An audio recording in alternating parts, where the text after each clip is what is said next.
Bonjour, je suis une ancienne scénariste, si j'ose dire, qui a toujours eu envie de réaliser des films, mais c'était pas un parcours évident sans avoir fait une école de cinéma et avec une petite tétarde dans les bras.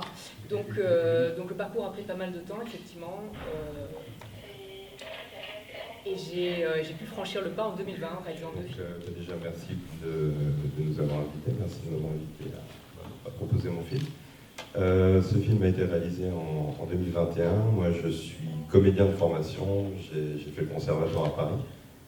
Et là, c'était l'occasion, en fait, avec un camarade, on s'est dit, tiens, on a le Nikon Film Festival de l'année dernière. Donc, c'est un format de 2 minutes 20. C'est pour ça que mon film est très court.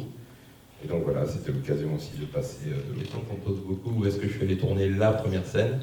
Et c'est pas la première scène. La première scène, ça a été tourné dans une usine pas très loin de chez moi. La deuxième scène, en fait, ça a été très compliqué à trouver parce qu'on n'avait absolument aucun budget. Et j'aurais aimé partir sur des zones de conflit, enfin, au moins quelque chose qui ressemblait. Et en fait, j'ai eu l'énorme chance d'avoir eu un contact auprès de Arte, entre autres, auprès d'une boîte de production de documentaires qui est située sur Paris. Donc voilà, en fait, j'ai fait ce qu'on appelle un droit de citation, donc je leur ai demandé, ils m'ont autorisé, ils m'ont envoyé quelques images de la fameuse zone, donc ça casse un peu le mythe. Et j'en ai oh. Et donc voilà, et ensuite, moi avec mon comédien, on était dans une zone à 12 000 km de là, et avec la magie de l'étalonnage, on a réussi. Ça a été effectivement un des gros challenges de ce film, surtout que initialement dans l'histoire, le bébé devait être plus petit.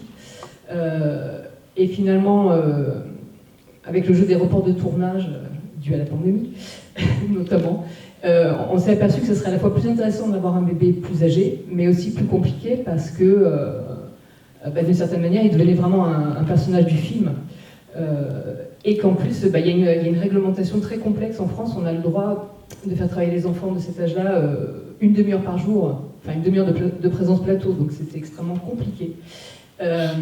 Et en fait, le bébé qui est dans le film est le fils d'un de mes producteurs, qui m'a généreusement non seulement prêté son fils, mais qui a joué un peu les nounous sur le tournage.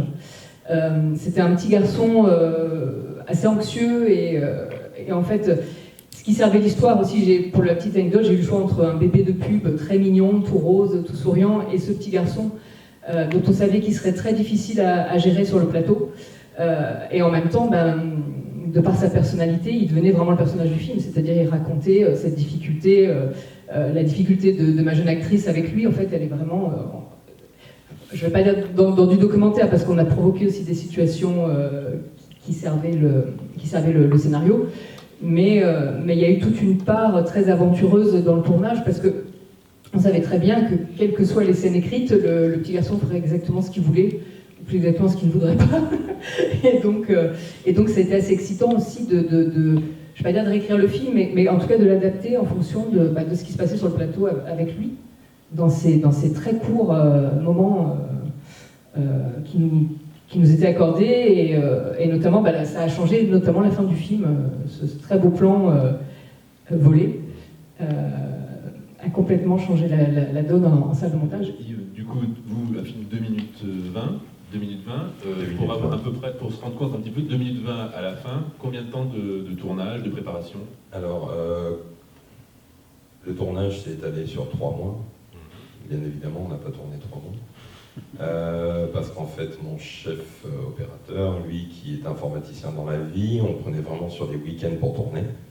Et en fait, sur chaque séquence, on était à un endroit différent. Donc, la petite séquence de plage, ça a été une journée de location. On est parti à Cabourg. On est revenu un peu en retard.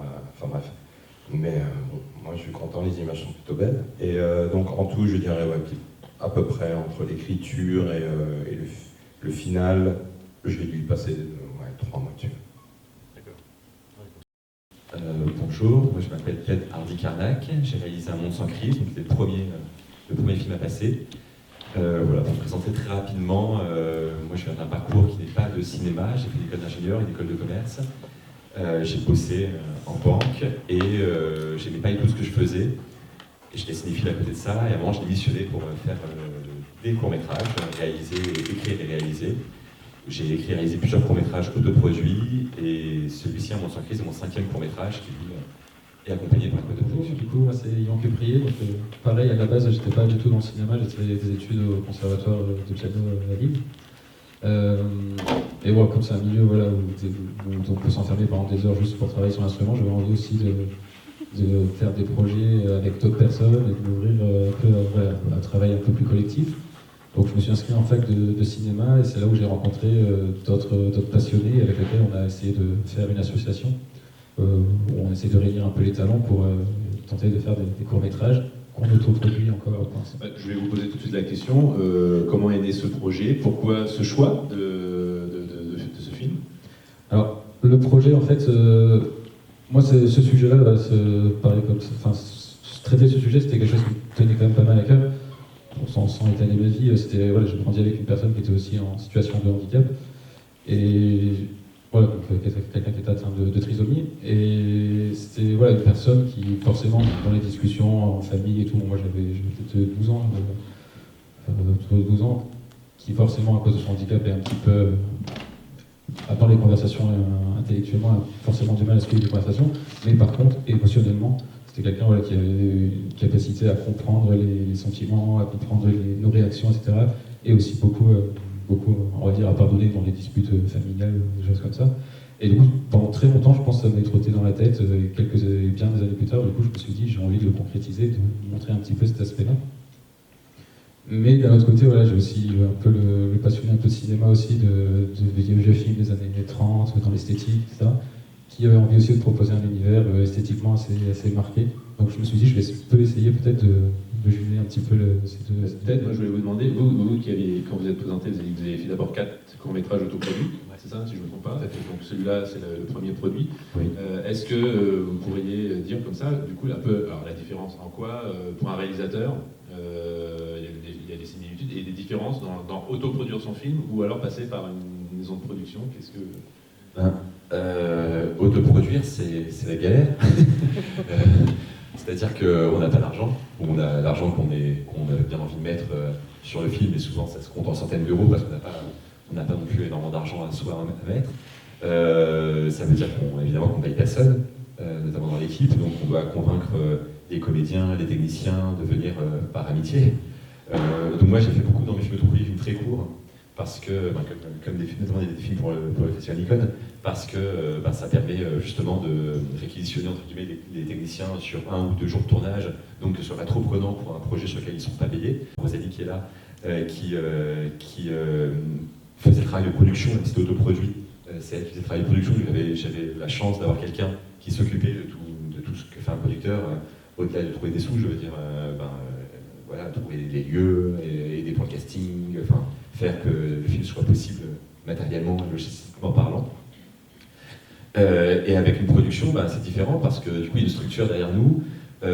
Parfois on est plus contraint parce que les gens étant payés, les gens étant plus dans un truc professionnel, on peut pas dire il est minuit mais on continue à tourner, c'est pas grave, on est à fond. Enfin voilà, il y a des gens à un moment donné, ça fait 8 heures qu'ils bossent, ils en peuvent plus. Il y a des équipes beaucoup plus grosses, donc la dynamique est différente. Par contre, on est beaucoup mieux entouré. Évidemment, on a plus de sous déjà, les gens sont payés. Enfin voilà, toute la dynamique est très différente. Ça ne donne pas forcément plus de liberté, parce qu'on est quand même très contraint par le fait que justement il y a une structure et une production. Mais souvent on a la possibilité, ou en tout cas l'opportunité d'avoir des choses de meilleure qualité, parce qu'on a du matériel de meilleure qualité, parce qu'on a des techniciens plus chevronnés, et du coup évidemment les images, ça se ressent au niveau des images du cinéma, quoi. Alors on a tourné en couleur, mais avec déjà forcément au départ une volonté après de l'avoir en noir et blanc.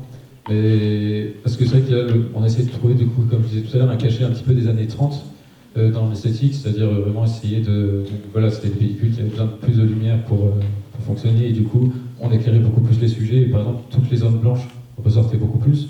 Donc par exemple là, la chemise blanche d'Olivier, la chevelure aussi de Léondine, la cliente. Et du coup, ce qui fait qu'on essaie de travailler l'éclairage un petit peu dans ce sens-là. Donc si on regarde le film en couleur, il est irregardable. Alors, de mon côté, en fait, dans tous les courts-métrages que j'ai fait, même dans le long-métrage que je suis en train d'écrire, mes films sont plutôt dramatiques, de manière générale. C'est le seul film que j'ai fait où il y a un côté comme ça de comédie ou d'absurdité. Donc mes références sont plutôt dramatiques, mais il y a un réalisateur que j'adore et il n'y a pas de...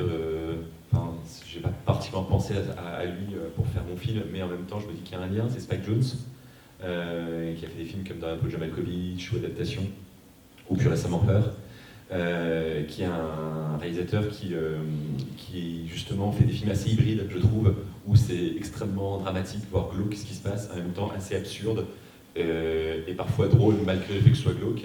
Et je pense que dans cet entre-genre, dans cet entre-ton, il y a quelque chose qui m'a forcément inspiré.